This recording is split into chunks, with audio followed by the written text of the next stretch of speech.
औज़ुबिल्लाहि मिनश्शैतानिर्रजीम बिस्मिल्लाहिर्रहमानिर्रहीम अल्लाहुम्मा कुल्लि वलिय्यिकल हुज्जत इब्निल हसन सलावातुका अलैहि वला आबाइही फ़ी हाज़िहि स्सा व फ़ी कुल्लि साआ वलिय्यन व हाफ़िज़न व क़ाइदन व नासिरन व दलीलन व ऐनन व हत्ता तुस्किनहु अर्ज़का व तुमत्तिअहु फ़ीहा तवीला। अस्सलामु अलैकुम सामीन, हमारे चैनल ज़िक्र उला में खुश आमदीद। मैं आज आपके सामने इल्लामा लाजपाल हुसैन की तसनीफ़ वलायत इब्लीस से इक़्तिबास पेश कर रही हूँ, जिसका बुनियादी मकसद आपकी खिदमत में ऐसा इल्म बयान करना है जिससे लोगों में ऐसा शऊर बेदार हो कि जिससे शयातीन की चालों, हरबों और गुमराहकुन ख़यालात से बचा जाए। अगर आप इस किताब का मुकम्मल मुताला करना चाहें तो इस किताब की PDF को हमारी वेबसाइट www.idarakhatamulauliya.com से फ्री इंस्टॉल कर सकते हैं। गुमराह हो जाने वाला किस किस बात का इनकारी हो जाता है? अल्लाह कहाँ मोहरे लगा देता है?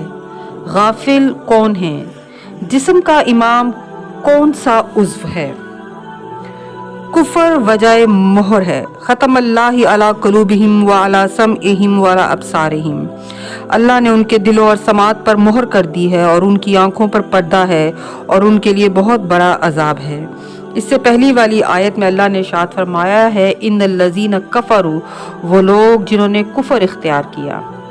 दोस्तों, जब इब्लीस किसी को गुमराह करता है तो सबसे पहले इंसान ईमान की सरहद से निकलकर कुफर में दाखिल हो जाता है और ये कुफर इख्तियार करना असल में सबबे गुमराही है। वो जिसने कसम खाई है कि मैं हर एक को गुमराह करूँगा, तो जिसको वो गुमराह करेगा वो गुमराह होने वाला मुशरिक होगा या काफिर होगा या मुनाफिक होगा। गुमराह होने वाला अल्लाह का इनकार करेगा, अल्लाह के भेजे हुओं का इनकार करेगा, अल्लाह की किताब का इनकार करेगा, अल्लाह की शरीयत, दीन और अताअत का इनकार करेगा।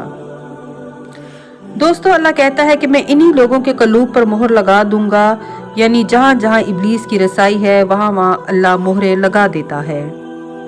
तवज्जो तलब बात है कि अगर इब्लीस कल्ब तक जाता है और इंसान गुमराह हो जाता है, काफिर हो जाता है, इंसान नूर से निकलकर दायरा जुल्मत में दाखिल हो जाता है, तो अल्लाह ताला फरमाता है ख़तमल्लाहि अला क़ुलूबिहिम। ऐसे अंधेरे वाले तारीक कल्ब में जहाँ नूर ईमान ना हो, मैं अल्लाह वहाँ मोहर लगा देता हूँ, यानी निशानी लगा देता हूँ।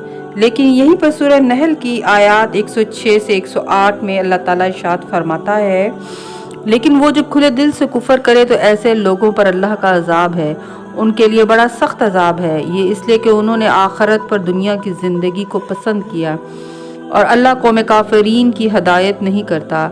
ये वो लोग हैं कि अल्लाह ने इनके दिलों पर, उनकी समात पर और उनकी आँखों पर मोहर लगा दी है और यही लोग गाफिल हैं।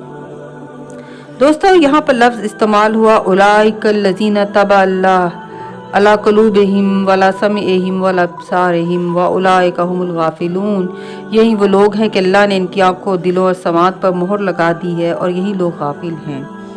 यानी कुरान पाक में यही तीनों लफ्ज़ सूरह नहल में अल्लाह ताला ने दोबारा इस्तेमाल करके बता दिया कि मैंने इनके दिलों, समात और आंखों पर मोहर लगा दी है।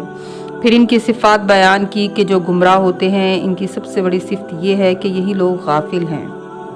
आखिरत पर दुनिया को मुकद्दम जानना। तवज्जो तलब बात यह है कि सूरह नहल की आयत 107 में अल्लाह ताला ने इरशाद फरमाया कि इसलिए उन्होंने आखिरत पर दुनिया की ज़िंदगी को मुकद्दम जाना।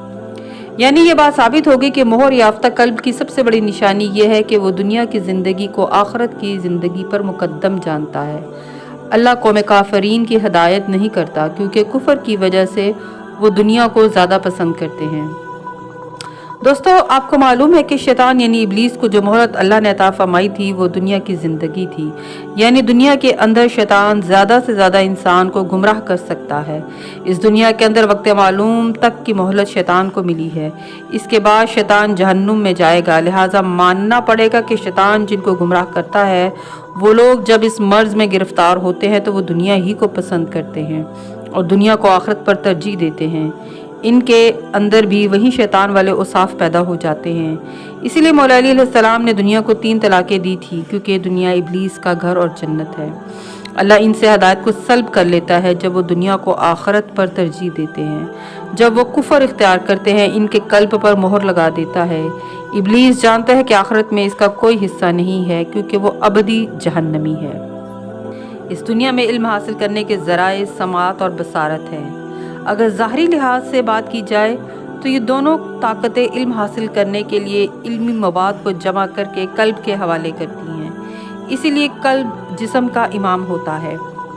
जब इंसान नुक्ता इतदाल से गिर जाता है, कुफर इख्तियार करता है, तो अल्लाह इससे तौफीक हदायत सल्ब कर लेता है, और जिससे अल्लाह तौफीक हदायत सल्ब कर ले, इसका नतीजा ये निकलता है कि इसके कल्ब पर, समात पर और बसारत पर मोहर लगा देता है। अगर इंसान हद दर्जा गाफिल हो जाए तो वो फिर ऐसी मंजिल पर पहुंच जाता है कि जहां पर उसका कल्ब मोहर याफ्ता हो जाता है। ये बात बहुत तवज्जो तलब है कि कुव्वत कल्ब यानी फवादियत इंतहाई ज़ईफ़ हो जाती है कि वो तशख़ीस हक़ भी नहीं कर पाती। तशख़ीस हक़ ना करना यानी हक़ को ना पहचानना ऐसे ही है जैसे अगर इंसान की बसारत कमज़ोर हो जाए तो इंसान को नज़र कम आता है, लेकिन अगर बसारत पर पर्दा आ जाए तो इंसान आहिस्ता आहिस्ता अंधा होने लग जाता है। जैसे इंसान की आँख में काला मोतिया आता है तो उसे अंधेपन की बीमारी कहते हैं। बिल्कुल इसी तरह कुव्वत फवादियत वो कुव्वत है जो हक़ को पहचानती है और उसकी तस्दीक करती है। अगर ये कमज़ोर पड़ जाए तो इंसान हद दर्जा गाफिल, मुनाफिक और काफिर है। गफलत का नतीजा कुफर है।